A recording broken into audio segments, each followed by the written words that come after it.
Hello mga Fakla Nation, may bagong lulutuin naman tayo ang baked macaroni with overloaded cheese by yours truly, Chef Ants. O diba, self-proclaimed chef. At ngayon, nandito natin mga ingredients natin. Ito ang giniling, tapos better of ketchup na hot dog, tapos bell pepper, onion, tapos yung mga chinap-chop na cheese. Ayan! At ang ating butter. Tapos mga klay, hindi natin kakalimutan nating minced garlic, syempre. Sa isang pan ay tutunawin na natin ang ating butter. Ayan. Pag natunaw na siya kaunti, ay ilalagay natin maya ang ating minced garlic. So yan, dahil ayaw kong masunog yung garlic at yung butter. Tapos, kailangan nating imekos-mekos lang hanggang sa mag-light brown na siya. Kapag nag-light brown na, ilalagay natin yung ating onion. Ayan, onion. Ganon. At tapos ay, pag lumabas na yung kaluluwa ng onion, ilalagay na natin yung hotdog. Itong hotdog na to, hindi ko siya hinaf-cook ha. Kaya, medyo hilaw pa siya, kaya inuna ko siyang ilagay before yung giniling. Yung iba kasi, inuuna yung giniling before yung hotdog kasi nga, niluluto ko na lang yung giniling tapos yung hotdog, hindi ko siya na half-cook. So, ayan, kailangan siya mekos-mekos hanggang sa magba-brown kaunti yung ating giniling. Saka natin lagyan ng mga iba pang likarduas. Tip pa. Chef na chef tiakla, feel na feel no. Mekos-mekos natin na naman ulit hanggang sa ito ay maluto si giniling. Tapos ilalagay na natin ang ating bell pepper. Bell pepper. Ganon. Kapag lumabas ng ang kaluluwa ng ating karne, ay ilagay natin na ating oyster sauce. Perfect! Ayan, so haluin na natin siya hanggang sa mahalo ang ating oyster sauce. Pagkatapos ilagay natin ang ating paminta para sa lasa. Yan, tapos maglagay tayo ng mga kaunting asin. Ang professional talaga ang dating isunod natin ngayon ang ating creamy cheese from Del Monte. Baka naman Del Monte. Ayan, yan ang napili kong sauce para sobrang cheese na cheese ang ating baked macaroni. Yummy! Mekos-mekos lang natin ulit saka pa natin ilagay ang ating additional cheese. Grated cheese ang ilagay natin dito para sobrang creamy. Yan! Perfect! Pagkatapos ay lagyan natin ang asukal para malbigyan ng tamis.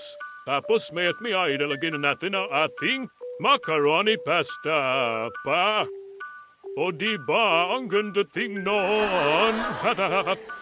Yan, feel na feel ko talaga magiging chef. Ito yung para ko dati, no? Pero, ayan, puto pa rin natin ngayon sa pamagitan nito. Yan, mekos-mekos lang mga klabak. Diba, ganyan? Kala mo naman professional. As mahiling magluto at na-try kong matutong magluto na iba't ibang putahe. Like ito. Yan naman, na mekos-mekos natin siya. Iset aside natin dahil luluto tayo ng ating sauce. Ganon. Ito naman yung ilalagay natin sa top, no? So nagpapatunaw ako ng butter sa panibagong pan. Ayan, patunawin natin ng butter. Tapos lalagyan natin ng all-purpose cream. Yan, dalawang all-purpose cream nilagay ko dyan para marami yung kasi marami din kasi tayo nagawang macaroni pasta. So ayan, imekos-mekos lang natin para mahalo yung butter tsaka yung all-purpose cream.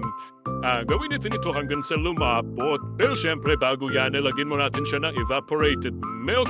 Kasi ito yung magpadagdag ng lapot doon sa ating gagawing sauce na itatap natin sa ating baked macaroni. Antayin natin siyang kumulo at hanggang sa lumapot ang ating sauce. Pero lagyan mo natin siya ng paminta at asin para bang palasa. Pandagdag lasa syempre, no? Ayan. Perfect. Tapos halo-haluin hanggang sa kumulo ang ating sauce at magiging malapot na siya. Yan, perfect. Mekos-mekos lang hanggang sa unti-unti siyang kumukulot. Pero dito ilalagay na natin yung cheese para matutunaw na siya at the same time. Ayan! Perfect! Ito ang ginagamit kong cheese ay quick melt. Yung mabilis matunaw pag tinitigan ka. Sharon, nagdagdag ulit ako ng grated cheese para sobrang daming cheese ang ating sauce. Tapos, ayan, medyo malapot ng ating sauce. Pinagkalapot dapat. So, pwede na yan. Then, after 48 years, ilipat na natin ang ating nalutong macaroni doon sa ating tray. Itong tray na to ay pwede sa oven. Ganyan dapat na maglipat muna tayo, mga clap. Medyo marami ang nagawa natin so kailangan natin ng 3 tray para paglagyan na ang ating baked macaroni. So while naglilipat ako, may isang busy sa kakasayo sa likod. Opa.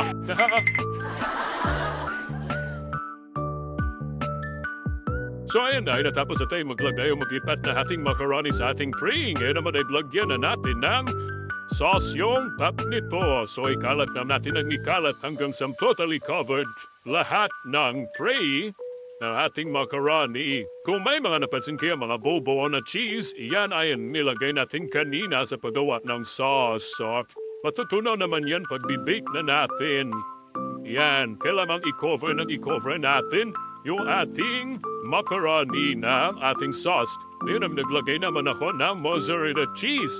Tandaan, i-bake natin siya na 175 degrees Celsius sa 15 minutes at i-broil natin siya ng 5 minutes. Perfect! So yung mozzarella cheese na yan ay nadadagdag ng magandang texture sa ating macaroni. So ito na yung kalabasan mo na akla. Perfect! And once again, thank you so much for watching. This is Anne's Thank You Akla Nation. Bye-bye!